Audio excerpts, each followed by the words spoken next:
Shalom, selamat pagi Bapak Ibu Saudara-saudari yang terkasih dalam nama Tuhan Yesus. Selamat hari Minggu, kiranya kasih karunia Tuhan Yesus selalu menyertai kita semua. Dan kita diberikan kesehatan dan kekuatan untuk melewati masa-masa yang saat ini, khususnya melewati masa pandemi ini. Terima kasih sudah bergabung dalam kebaktian online di minggu pagi ini. Meskipun kita melaksanakan kebaktian di rumah kita masing-masing, tapi saya yakin dan percaya Tuhan Yesus pasti hadir di tengah-tengah kita. Amin. Kita akan memulaikan kebaktian kita pagi hari ini. Dan dengarkanlah panggilan berbakti yang terambil dalam kitab 1 Tesalonika pasal 5 ayat 16 sampai 18. Beginilah firman Tuhan. Bersukacitalah senantiasa, tetaplah berdoa, mengucap syukurlah dalam segala hal. Sebab itulah yang dikehendaki Allah di dalam Kristus Yesus bagi kamu. Amin. Mari kita bersatu di dalam doa. Selamat pagi Bapa, selamat pagi Tuhan Yesus. Kami mengucap syukur untuk setiap detik yang Tuhan berikan dalam hidup kami. Untuk setiap berkat yang tak henti-hentinya Tuhan limpahkan dalam hidup kami. Kami sangat bersyukur memiliki Allah yang seperti Engkau, yang selalu menopang di saat kami jatuh, yang selalu menuntun di saat kami tersesat. Terima kasih Bapa untuk pagi yang indah ini, kami bisa kembali bersekutu dan beribadah kepada Engkau. Dan terima kasih juga untuk kesehatan yang Engkau karuniakan bagi kami semua. Terima kasih Bapa. Saat ini kami datang Tuhan, menyerahkan seluruh kehidupan kami ke dalam tangan-Mu. Layakkanlah kami Bapa untuk datang di hadapan-Mu, untuk memuji dan memuliakan nama-Mu. Kebaktian hari ini Tuhan kami serahkan ke dalam tangan-Mu. Kiranya Engkau berkenan hadir dan memimpin dari awal sampai selesainya kebaktian ini. Terima kasih Tuhan Yesus. Dalam nama-Mu kami berdoa dan mengucap syukur. Amin. Sebab firman Tuhan berkata, bersukacitalah senantiasa. Maka marilah saya mengajak kita semua dengan penuh sukacita kita nyanyikan pujian Sungguh Nyata.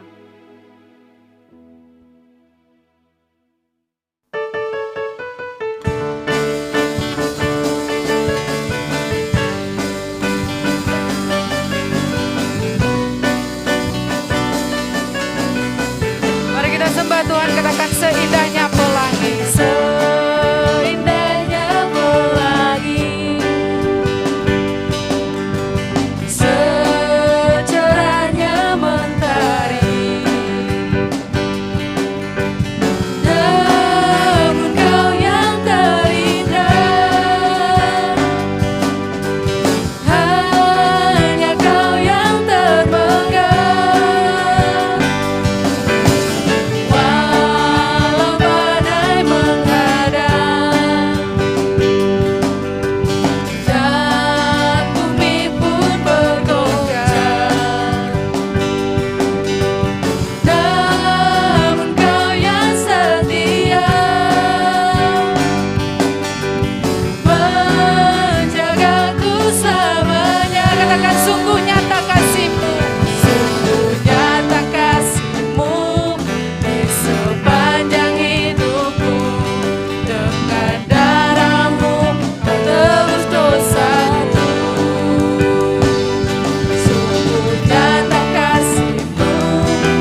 Pembacaan firman Tuhan akan dibacakan oleh Clarissa.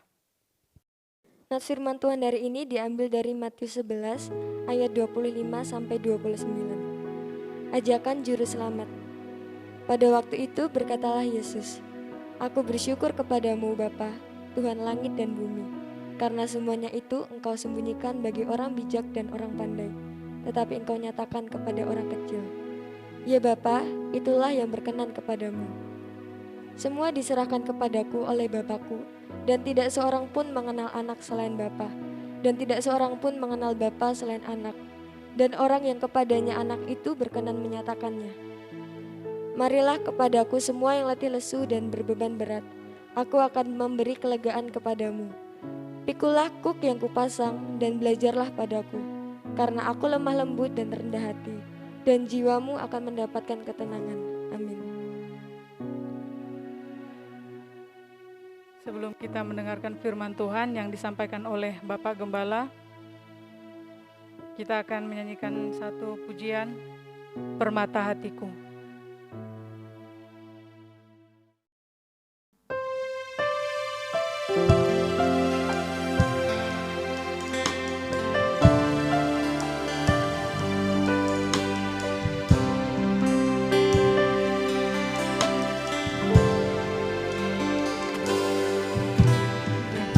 Segenap hati dan jiwaku,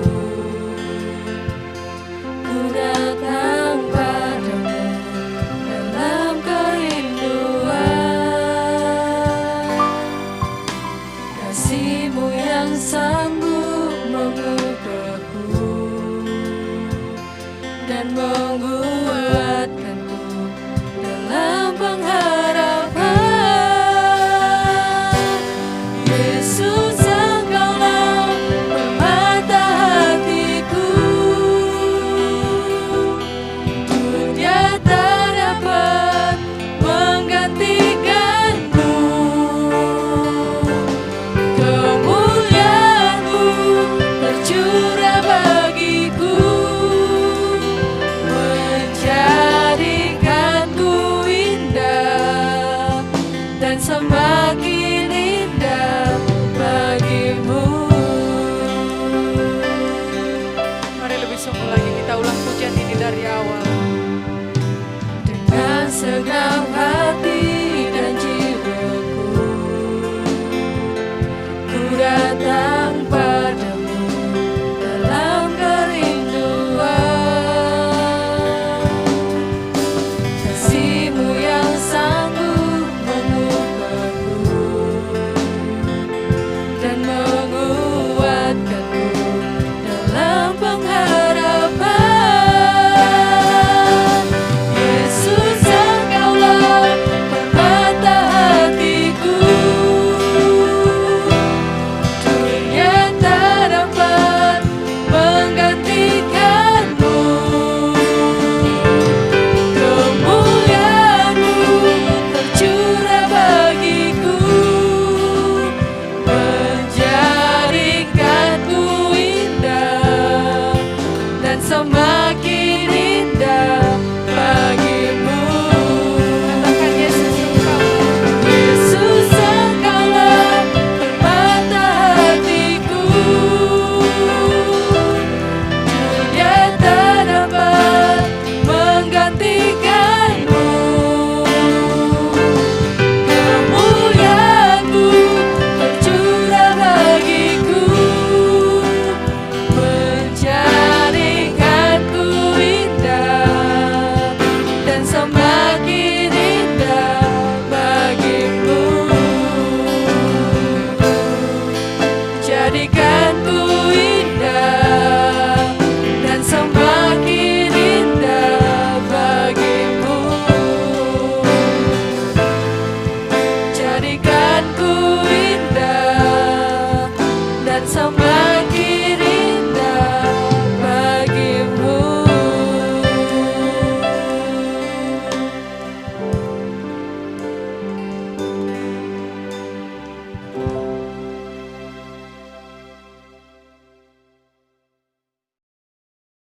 Kepada Bapak Gembala kami persilakan. Bapak, Ibu, dan Saudara sekalian, Jemaat Gloria Kayen yang saya kasih di dalam Tuhan Yesus Kristus. Selamat pagi, apa kabar kita semuanya dalam keadaan baik dan sehat? Puji Tuhan. Tuhan memelihara kita. Bulan Juni kita memasuki minggu terakhir pada pagi hari ini. Dan kita bersyukur Tuhan memelihara kita. Bapak, Ibu, dan Saudara sekalian, mari kita berdoa memohon pertolongan Tuhan untuk belajar firman Tuhan. Mari kita berdoa. Bapa di surga, pada pagi hari ini kami datang kepadamu, menaikkan pujian dan syukur kami karena penyertaan-Mu sepanjang bulan Juni, sehingga kami dapat melewati hari demi hari dan pada pagi hari ini dalam kebaktian minggu yang terakhir. Kami bersyukur untuk anugerah keselamatan di dalam Tuhan Yesus Kristus.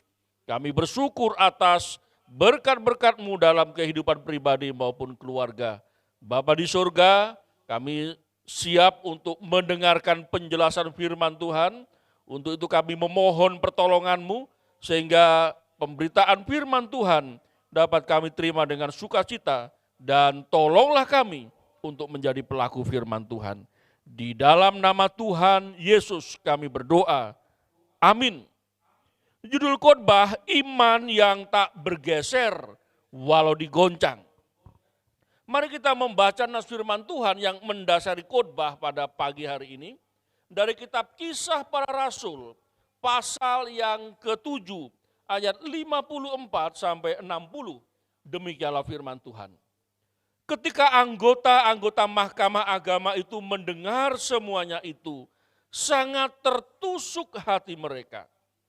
Maka mereka menyambutnya dengan gertakan gigi. Tetapi Stefanus yang penuh dengan Roh Kudus menatap ke langit lalu melihat kemuliaan Allah dan Yesus berdiri di sebelah kanan Allah. Lalu katanya, sungguh aku melihat langit terbuka dan anak manusia berdiri di sebelah kanan Allah. Maka berteriak-teriaklah mereka dan sambil menutup telinga serentak menyerbu dia. Mereka menyeret dia keluar kota lalu melemparinya, dan saksi-saksi meletakkan jubah mereka di depan kaki seorang muda yang bernama Saulus. Sedang mereka melemparinya, Stefanus berdoa katanya, "Ya Tuhan Yesus, terimalah rohku." Sambil berlutut ia berseru dengan suara nyaring, "Tuhan, janganlah tanggungkan dosa ini kepada mereka." Dan dengan perkataan itu meninggallah ia. Jemaat yang saya kasih dalam Tuhan Yesus Kristus. Iman yang tak bergeser walau digoncang. Kita menyaksikan para pahlawan iman pada zamannya.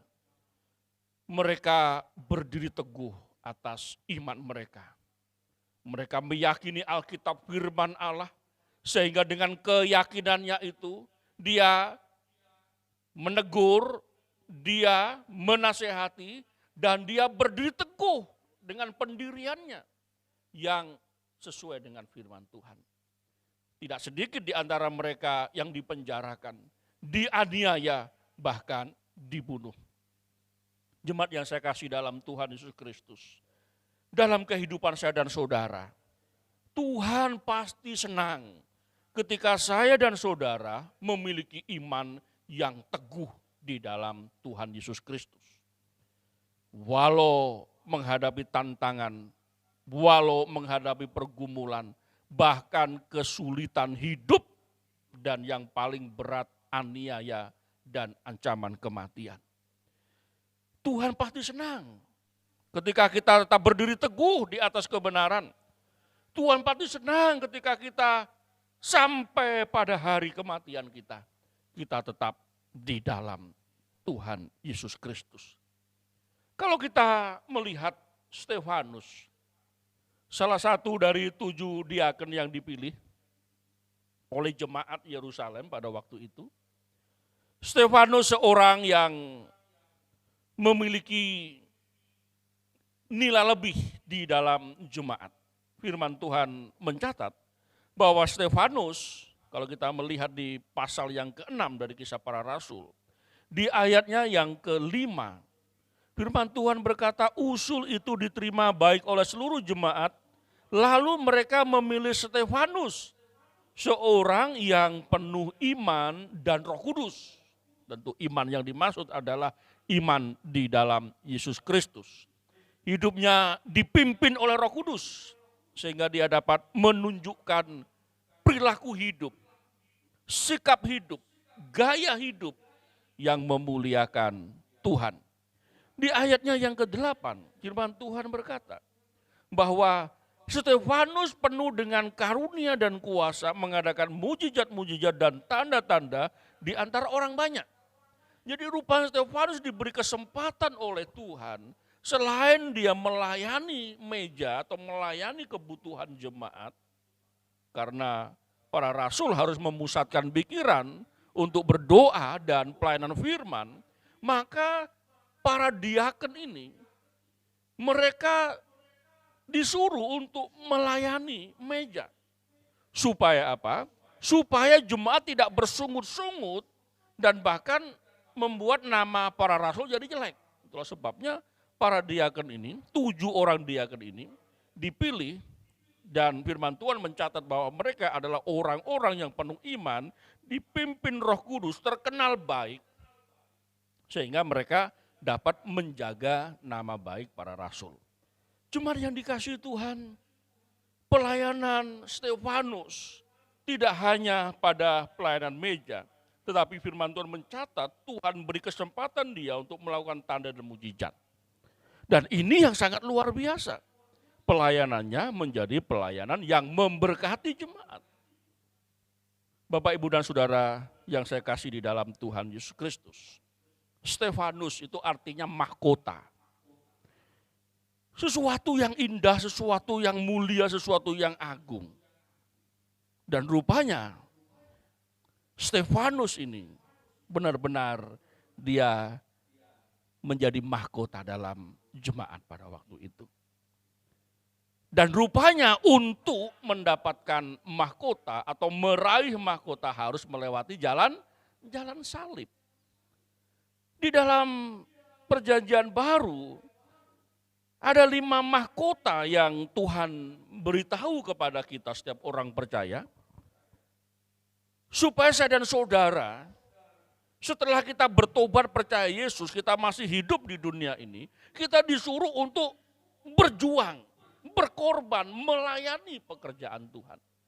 Itulah sebabnya Rasul Paulus begitu habis-habisan berkorban untuk pelayanan. Karena dia tahu Tuhan akan sediakan mahkota. Terhadap janji Tuhan untuk memberikan mahkota bagi setiap orang percaya, ini seharusnya menjadikan saya dan saudara lebih giat lagi melayani Tuhan. Lebih setia lagi. Sehingga segala tantangan, pergumulan, bahkan kesulitan hidup itu tidak akan menggeser iman kita. Iman itu sikap hati. Pada saat saya dan saudara bertobat, percaya Yesus sebagai Tuhan dan Juru Selamat, itu artinya sikap hati kita menyambut anugerah itu.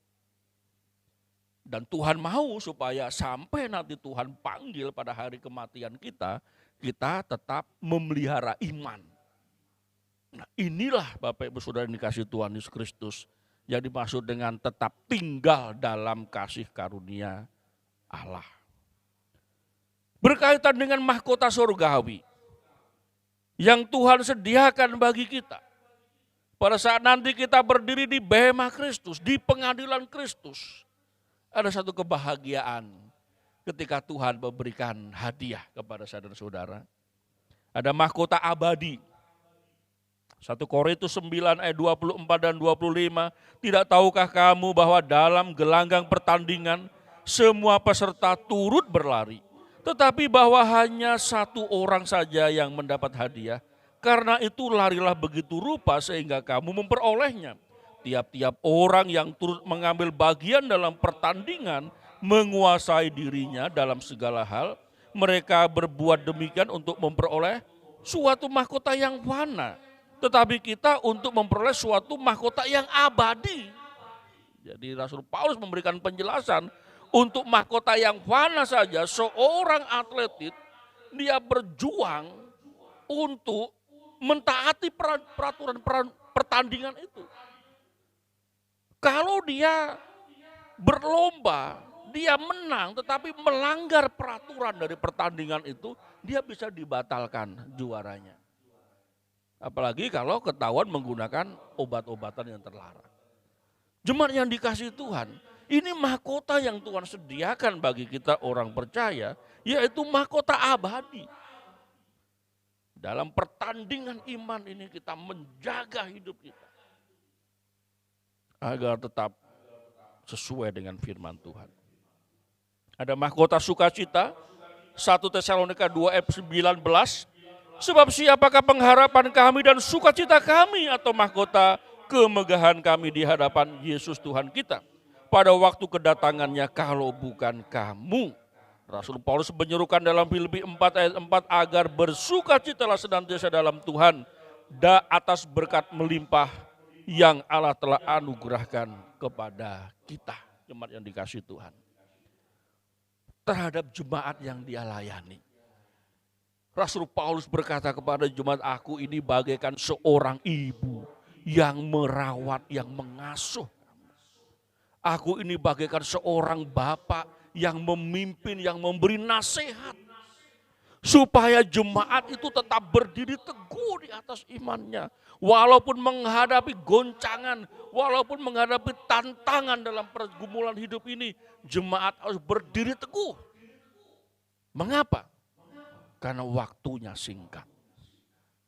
Karena waktunya begitu terbatas. Pada saat hari kematian tiba, semua sudah tidak ada artinya. Segala perjuangan di dalam dunia ini pada akhirnya melenceng dari iman. Tidak ada artinya. Itulah sebabnya Rasul Paulus berkata, siapakah yang menjadi pengharapan dan sukacitaku di hadapan Tuhan? Siapa yang menjadi mahkotaku? Yaitu jemaat. Itulah sebabnya Bapak Ibu Saudara dikasihi Tuhan Yesus Kristus, kita orang Kristen itu mengasihi Tuhan, kita tunjukkan dengan mengasihi jemaatnya. Rasul Paulus membuktikan cinta kasihnya kepada jemaat. Jemaat yang adalah eklesia milik Tuhan, tubuh Kristus. Dia melayani jemaat itu. Bahkan dia berkorban segala-galanya. Bagaimana dengan saya dan saudara? Kalau kita mau mengasihi Tuhan, tunjukkan di dalam jemaat. Pandemi COVID-19 ini telah mengubah cara orang berjemaat. Dulu masih bebas sehingga ada istilah anggota gereja jalan-jalan. Udah gereja A, gereja B, gereja C, semua didatangi. Ini sekarang pandemi orang tidak sembarangan boleh datang ke gereja orang lain. Harus apa? Harus pakai barcode, harus di WA dulu, harus konfirmasi. Apalagi kalau ada di zona merah, dia akan ditelepon oleh petugas di gereja itu, minta maaf kamu tidak boleh datang dulu ya karena zona merah. Atau ditambah lagi kalau sudah semua disuruh untuk kebaktian secara online. Nah, jemaat yang dikasihi Tuhan, bagi kita orang yang mengasihi Tuhan, kita harus mengasihi jemaatnya. Situasi yang seperti sekarang ini yang terjadi, seharusnya kita semakin menunjukkan kasih kita kepada jemaat. Bersyukur masih ada media sosial. Ini sebenarnya bagi kita menjadi berkat kesempatan untuk melayani satu dengan yang lain. Ya. Kemarin saya dapat berita mamahnya Domi sakit. Langsung malam itu saya rekam suara, saya doa gitu. Lalu saya kirim dan menguatkan keluarga itu. Jadi ayo kalau kita mengasihi Tuhan, kita tunjukkan dengan kasih kepada jemaatnya. Di mana kita berbakti, disitulah kita tunjukkan kasih dan kepedulian kita. Kita gunakan media untuk menunjukkan pelayanan kasih kita. Puji Tuhan di grup WA kita ya, di grup WA gereja itu. Beberapa anggota gereja rajin mengirim renungan, mengirim pujian. Ini menjadi salah satu bagian dari cara kita mengasihi jemaat Tuhan. Di WA grup kita gunakan kesempatan. Misalkan tolong doakan kami, itu nanti kita akan doakan. Berbagi kesaksian yang memberkati ya. Jangan kirim berita yang serem-serem ya. Ini semua orang sudah was-was semua, kamu kasih berita yang buruk-buruk nanti nggak jadi berkat ya. Bukankah kita disuruh memberitakan Injil, artinya kabar sukacita. Kabar buruk ada, tapi kita beri kabar sukacita begitu loh ya. Jemaat yang dikasihi Tuhan, ada mahkota kebenaran. 2 Timotius 4 ayat 8, sekarang telah tersedia bagiku mahkota kebenaran yang akan dikaruniakan kepadaku oleh Tuhan Hakim yang adil pada harinya. Tetapi bukan hanya kepadaku, melainkan juga kepada semua orang yang merindukan kedatangannya. Orang-orang percaya yang merindukan kedatangan Tuhan, Tuhan akan beri mahkota kebenaran. Tentu menunggu juga bukan asal menunggu, tetapi di dalam menantikan kedatangan Tuhan itu dia berkarya bagi Tuhan. Dia menggunakan segala berkat yang Tuhan beri untuk dia gunakan melayani pekerjaan Tuhan. Jemaat yang dikasihi Tuhan, mahkota kebenaran diberikan kepada semua orang percaya yang merindukan kedatangan Tuhan. Itulah sebabnya kita selalu ada salam Maranatha, datanglah Tuhan gitu ya. Salam Maranatha ini artinya mengingatkan saya dan saudara, ayo segera kita siap-siap, kita waspada ya. Jangan terlena di bumi ini, jangan berharap hidup 1000 tahun lagi, enggak ya. Kita harus berjaga-jaga, kita harus waspada. Supaya apa? Supaya hati kita memang hidup di bumi, tapi hati kita sudah ada di rumah Bapa di surga. Nah, ada satu kerinduan untuk datang ke sana ya. Jangan kesulitan hidup, jangan pergumulan hidup, kesengsaraan penderitaan menjadikan kita lupa akan janji Tuhan akan datang. Bahkan kita semakin dicengkram di dunia ini. Akhirnya berlarut-larut, akhirnya banyak pikiran, banyak sakit, lalu terjadi hal yang buruk. Tuhan tidak menghendaki yang demikian. Ada mahkota kemuliaan ini diberikan kepada seseorang yang mengabdikan hidupnya untuk menggembalakan jemaat milik Tuhan. Yang menggembalakan dengan ketulusan hati. Yang menggembalakan jemaat Tuhan dengan kerelaan hatinya. Yang tidak mau cari untung, tetapi ingin membagi berkat hidupnya untuk jemaat yang dia layani. Kemudian ada mahkota kehidupan diberikan kepada orang yang setia sampai mati. Itulah sebabnya mengapa iman kita harus tetap berdiri teguh ya, jangan sampai geser, jangan sampai pindah ya, enggak boleh, jangan ya. Jangan melangkah keluar, jangan. Kita harus tetap berdiri teguh. Goncangan apapun kita tetap berdiri teguh di dalam Tuhan Yesus Kristus. Jemaat yang dikasihi Tuhan Yesus Kristus, melewati salib untuk menerima mahkota. Ini yang mendasari mengapa saya dan saudara menggunakan firman Tuhan yang berbicara tentang akhir dari pelayanan Stefanus. Stefanus mahkota bagi Kristus. Tetapi mahkota itu akan dia dapatkan ketika dia melewati jalan salib. Dan dia menempuhnya. Dan dia membuktikan bahwa imannya tidak bergeser meskipun digoncang. Imannya tidak melangkah keluar meskipun dia digoncang dengan hebat. Apa yang menjadi rahasianya Bapak Ibu Saudara dikasihi Tuhan Yesus Kristus? Bukankah saya dan saudara selalu merindukan menjadi orang Kristen yang bukan biasa-biasa ya. Yang biasa-biasa gampang masuk angin gitu ya. Yang gampang kabur gitu. Enggak, orang Kristen yang tangguh. Orang Kristen yang di atas rata-rata kalau mau ya. Di atas rata-rata itu artinya kalau yang lain sudah mulai tidak bersemangat, dia tetap menunjukkan semangatnya melayani pekerjaan Tuhan. Kalau yang lainnya malas, bermalas-malasan, tidak mau menambahkan pengetahuan kebenaran, dia penuh semangat untuk menambahkan pengetahuan kebenaran. Jemaat yang dikasihi Tuhan Yesus Kristus, apa rahasianya? Yang pertama, mengenal Tuhan Yesus. Ini sesuatu yang sederhana ya bagi kita yang sudah lama menjadi orang Kristen. Bukankah pada saat saya dan saudara mendengar berita Injil, kita merespon dengan sukacita? Bukankah saya dan saudara ketika pertama kali bertobat, percaya Yesus, dan kita terus belajar untuk mengenal Dia melalui firman Tuhan, melalui pengajaran firman Tuhan, kita terus bertumbuh di dalam Dia, kita terus dibangun di atas Dia, dan kita terus berakar di dalam Dia, dan bahkan kita berbuah yang memuliakan Tuhan. Stefanus mengenal Tuhan Yesus, dibuktikan di Kisah Rasul pasal 6 ayat 5. Stefanus seorang yang penuh iman dan Roh Kudus.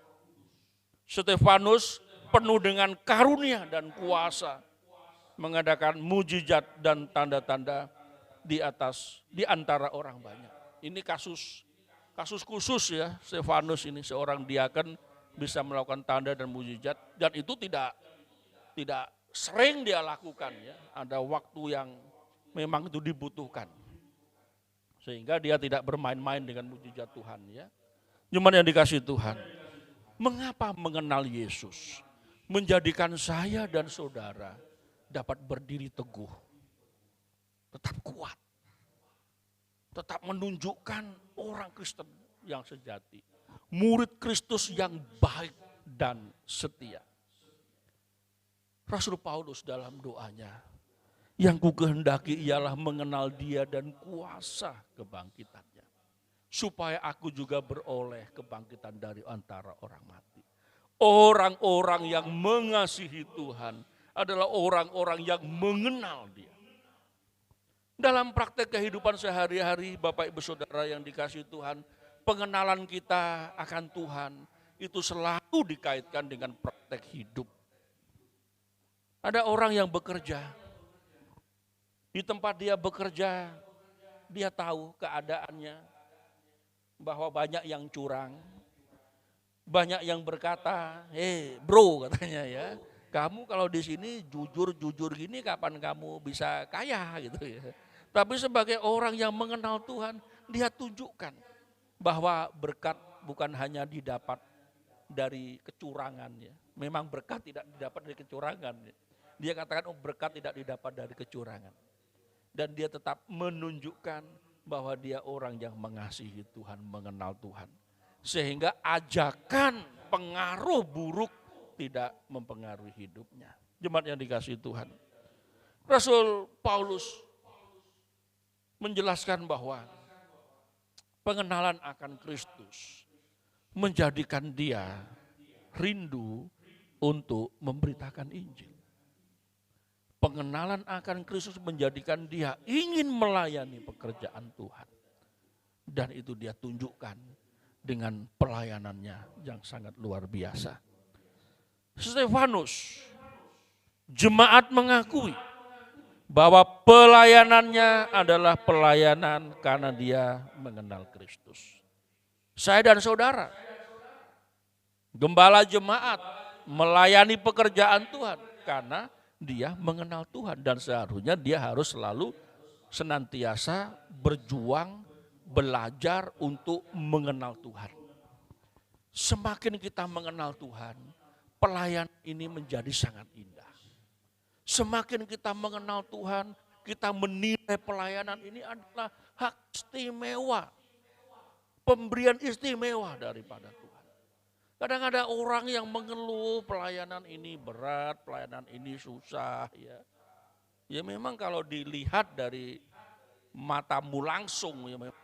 Tetapi kalau kita lihat secara mata rohani, ada sukacita, ada kebahagiaan. Saya menyaksikan banyak hamba-hamba Tuhan, gembala-gembala jemaat yang melayani di daerah-daerah. Mereka harus mengerjakan tugas tanggung jawab mereka untuk jemaat, untuk keluarganya. Hatinya bersuka cita karena dia tahu Tuhan yang memanggil dia. Sehingga tawaran apapun untuk mengganggu tugas pelayanannya dia tidak mau.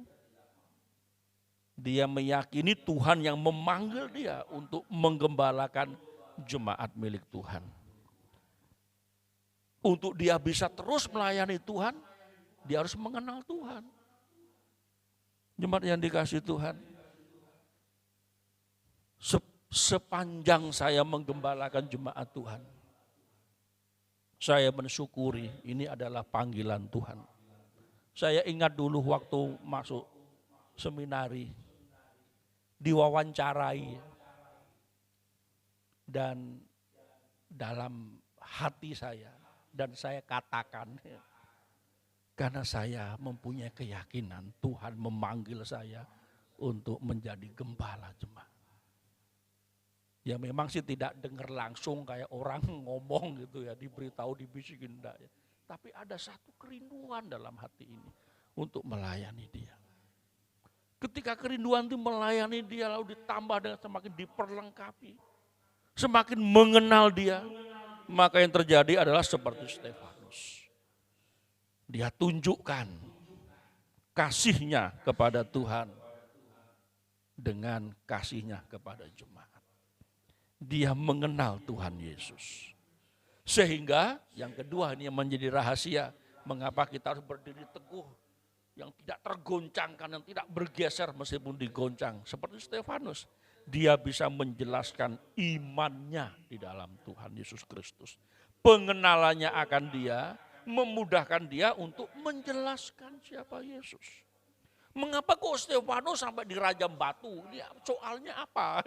Coba kalau kita lihat di ayat yang ke-9, 10, 11. Di pasal 6 ya, Kisah Para Rasul.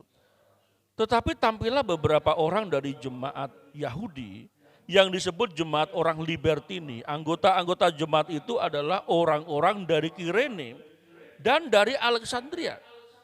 Bersama dengan beberapa orang Yahudi dari Kilikia dan dari Asia, orang-orang itu bersoal jawab dengan Stefanus. Tetapi mereka tidak sanggup melawan hikmatnya dan roh yang mendorong dia berbicara. Lalu mereka menghasut beberapa orang untuk mengatakan, kami telah mendengar dia mengucapkan kata-kata hujat terhadap Musa dan Allah. Jadi seperti sekarang ya di media sosial itu kita sering menyaksikan debat ya. Luar biasa ya. Dan kita bisa menilai sih, enggak usah siapa yang paling kencang suaranya. Kita bisa nilai siapa yang paling bisa menjelaskan imannya. Dan ketika imannya itu dijelaskan, orang yang menerima ya enggak perlu marah ya. Enggak perlu sampai mengancam segalanya. Namanya kan argumen menjelaskan apa yang dipercayai. Nah rupanya ini Stefanus luar biasa. Dia bisa menjawab sampai orang-orang yang berdebat dengan dia enggak ada omong lagi. Sehingga marah ya. Dan puncaknya itu Stefanus dilemparin batu gitu ya. Nah, jemaat yang dikasihi Tuhan, dalam pelayanan saya dan saudara, semakin kita mengenal Tuhan Yesus, semakin kita tekun membaca firman-Nya, kita bisa menjelaskan iman kita. Menjelaskan dengan ketulusan hati. Jadi menjelaskan itu tujuannya bukan kita jadi memaksa orang supaya ikut kita, enggak. Menjelaskan ya dijelaskan saja sesuai dengan apa yang kita mengerti, kita pahami. Dan di dalam penjelasan itu tujuannya apa? Ini loh, kasih karunia Tuhan dibuka.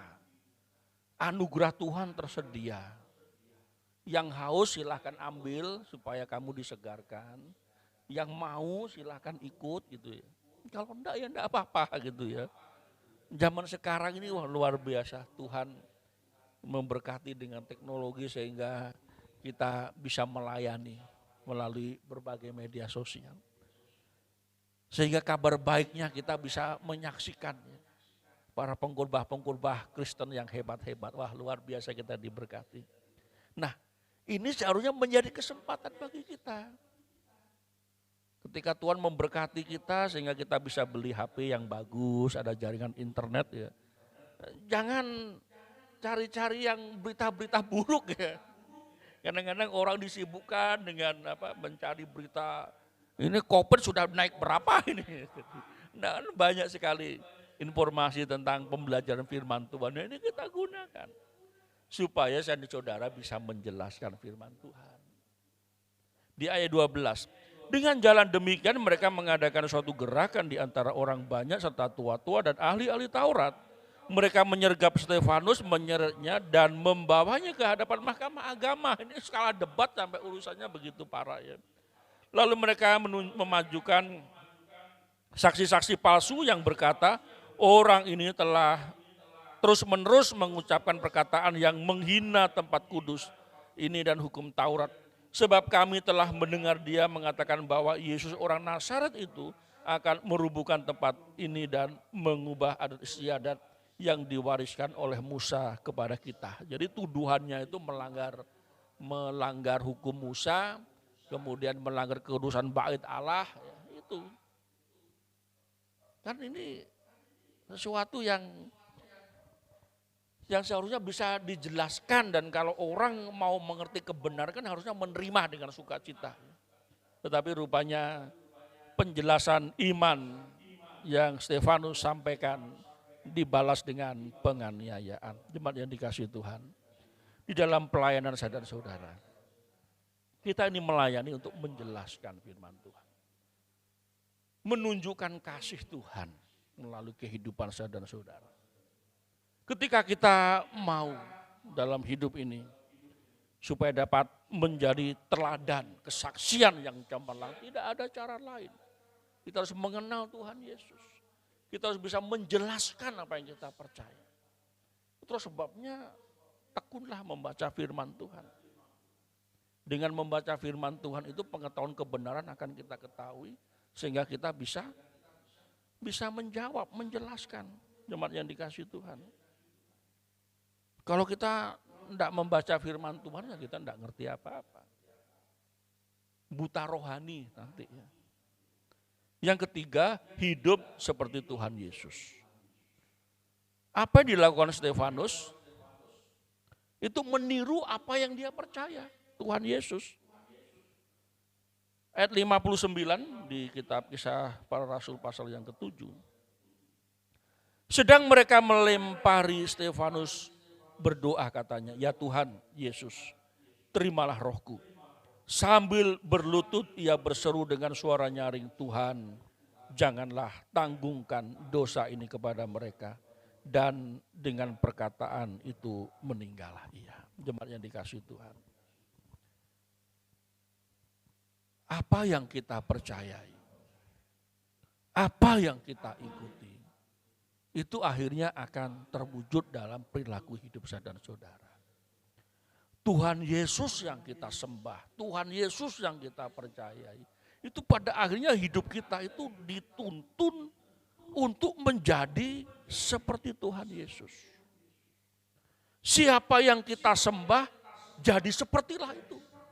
Ya, Bapak Ibu Saudara yang dikasihi Tuhan Yesus Kristus, kita menyembah Tuhan Yesus, ya perilaku hidup kita seperti Tuhan Yesus. Karena dia menjadi teladan dalam hidup saudara-saudara. Pada saat Stefanus dilempari batu, apakah dia menggunakan karunia tanda mujizat untuk membinasakan orang-orang yang menganiaya dia? Enggak. Bahkan dia berdoa, ya Tuhan Yesus terimalah rohku.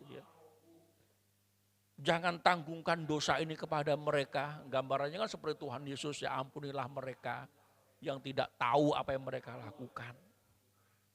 Dalam hidup ini Bapak Saudara ini kasih Tuhan, kadang-kadang kita dihadapkan pada keadaan seperti itu. Dan tidak ada cara lain kecuali kita apa? Berseru kepada Tuhan. Ya Tuhan Yesus, terimalah rohku. Atau dengan doa yang lain, Tuhan tolonglah aku. Jemaat yang dikasihi Tuhan, dari Stefanus kita bisa melihat orang-orang yang mengasihi Tuhan, mengenal Tuhan. Mereka menunjukkan perilaku hidup seperti yang dia sembah, yaitu Tuhan Yesus Kristus. Ada banyak kesaksian dari anggota gereja, dari warga jemaat, yang dengan kesetiaan mereka penuh dengan kemurahan hati, belas kasihan, ya. Saya menyaksikan dari beberapa tempat pelayanan yang pernah saya gembalakan, ada orang-orang yang begitu mengasihi Tuhan. Sehingga kalau ditanya, kamu ini mau hidup seperti apa sih? Saya mau hidup seperti Tuhan Yesus, katanya. Ya, oh benar itu. Karena siapa yang disembah, jadi seperti itulah kamu. Kalau kamu sembah batu, ya kayak batu gitu wajahmu. Kamu mau sembah apa? Mau sembah Dewa Sunggokong misalkan, ya jadi kayak Sunggokong begitu gaya hidupmu. Nah, seperti Tuhan Yesus yang hatinya penuh dengan belas kasih dan kemurahan. Saya menyaksikan jemaat-jemaat yang setia. Mereka melayani pekerjaan Tuhan di dalam gereja. Mereka yang setia memberi, bukan dengan kelimpahan tetapi dengan kekurangannya. Tapi dia percaya inilah sifat seperti Tuhan Yesus. Penuh dengan belas kasih, berbagi berkat. Jangan sampai kita, apalagi para pelayan Tuhan, ya, gembala jemaat, tidak mempraktekkan hidup seperti Tuhan Yesus, lalu yang kamu layani itu siapa? Begitu ya.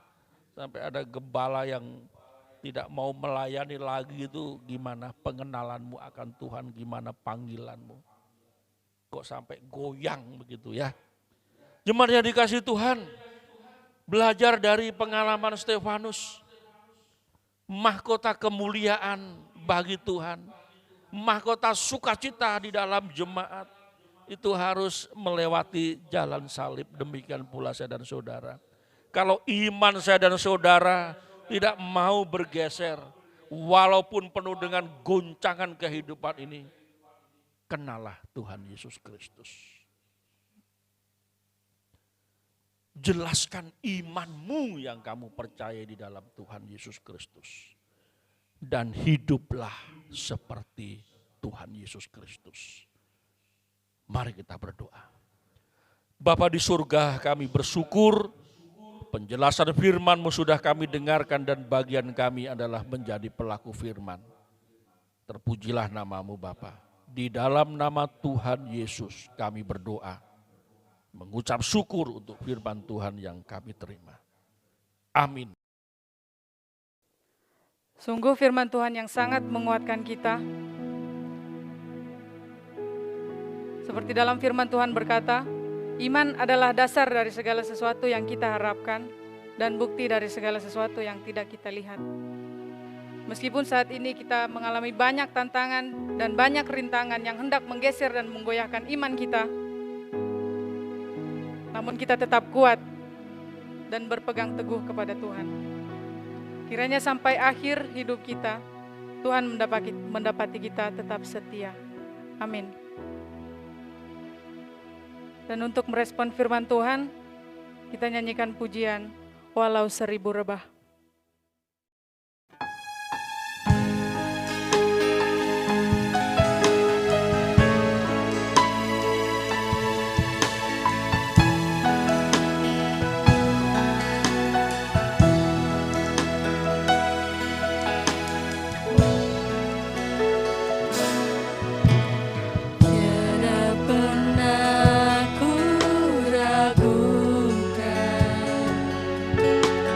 Kau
Doa penutup dan berkat akan dipimpin oleh Bapak Gembala. Kepada Bapak Gembala kami persilakan. Bapak, Ibu, dan Saudara sekalian, di akhir kebaktian ini, saya mengundang kalau ada di antara Bapak, Ibu, Saudara yang baru pertama kali menyatakan iman untuk bertobat dan percaya Yesus sebagai Tuhan dan Juru Selamat. Silakan saudara bisa mengambil keputusan untuk bertobat dan percaya Yesus sebagai Tuhan dan Juru Selamat. Yang kedua, kalau ada di antara Bapak, Ibu, Saudara yang ingin memperbarui hidup, inilah kesempatan saudara untuk datang kepada Tuhan dalam doa untuk memperbarui kehidupan saudara. Dan yang ketiga, kalau ada di antara Bapak, Ibu, Saudara yang sudah percaya Tuhan tetapi belum dibaptis, ini kesempatan. Silahkan ambil keputusan untuk memberi diri dibaptis.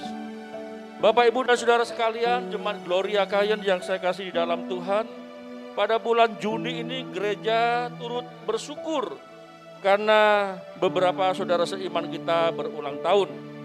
Yang pertama Bapak Harsono yang berulang tahun tanggal 1, kemudian Saudari Anita tanggal 2, Saudara Wawan Sagoto tanggal 4, Bapak Agung Purwanto tanggal 12, Saudara Albert Pandian tanggal 14, Saudara Rehan tanggal 15, Bapak Gideon Suyoko tanggal 17 Juni, Bapak Iska tanggal 22 Juni, dan Ibu Lesita tanggal 28 Juni. Gereja turut bersukacita dan mengucapkan selamat ulang tahun kepada Bapak, Ibu, Saudara yang kami kasihi. Jemaat yang dikasihi Tuhan, mari kita mengakhiri kebaktian kita dengan menutup dalam doa. Mari kita berdoa. Bapa di surga, kami bersyukur karena sepanjang bulan Juni ini Engkau memelihara kami. Sampai memasuki minggu yang terakhir di bulan Juni ini, kami melihat seluruh warga jemaat dalam keadaan baik dan sehat. Kami mengucap syukur. Ya Bapa, pada bulan Juni ini saudara-saudara kami berulang tahun, kami bersukacita. Untuk itu kami datang kepadamu memohon berkat-Mu untuk Bapak Harsono, Saudari Anita, Saudara Wawan Sagoto, Bapak Agung Purwanto, Saudara Albert Pandian, Saudara Rehan, Bapak Gideon Suyoko, Bapak Iska, Ibu Lesita. Berkatilah dengan kesehatan yang baik, berkatilah dengan umur yang bermakna, dan berkatilah dengan kehidupan yang dilimpahi dan dirahmati oleh berkat Tuhan. Tolonglah mereka supaya dalam menjalani kehidupan ini mereka mengasihi Tuhan, mereka menjadi berkat bagi sesama, dan berkatilah kehidupan mereka. Bapa di surga, kami menyerahkan seluruh warga Jemaat Gloria Kayen, kiranya pribadi demi pribadi, keluarga demi keluarga, dalam penyertaan dan berkat Tuhan, sehingga melalui kehidupan yang mereka jalani, mereka memuliakan Tuhan dan berguna bagi sesama. Kami bersyukur untuk kebaktian pada pagi hari ini. Kami yang semua ambil bagian dalam pelayanan, kiranya Engkau memberkati. Jemaat yang setia berbakti, Engkau memberkati. Saatnya kami berpisah satu dengan yang lainnya. Kami memohon kiranya berkat yang bersumber dari Allah Bapa di sorga menyertai kami. Kasih setia Tuhan Yesus Kristus memberkati kami, dan persekutuan dalam Roh Kudus menuntun langkah hidup kami untuk hidup dipimpin, dikendalikan oleh Roh Kudus. Inilah doa dan ucapan syukur kami, dan kami mengakhiri kebaktian pada pagi hari ini di dalam nama Tuhan Yesus Kristus. Amin. Hosana bagi Rajaku yang duduk di tahta. Aku muliakan dan ku agungkan, Kau layak disembah.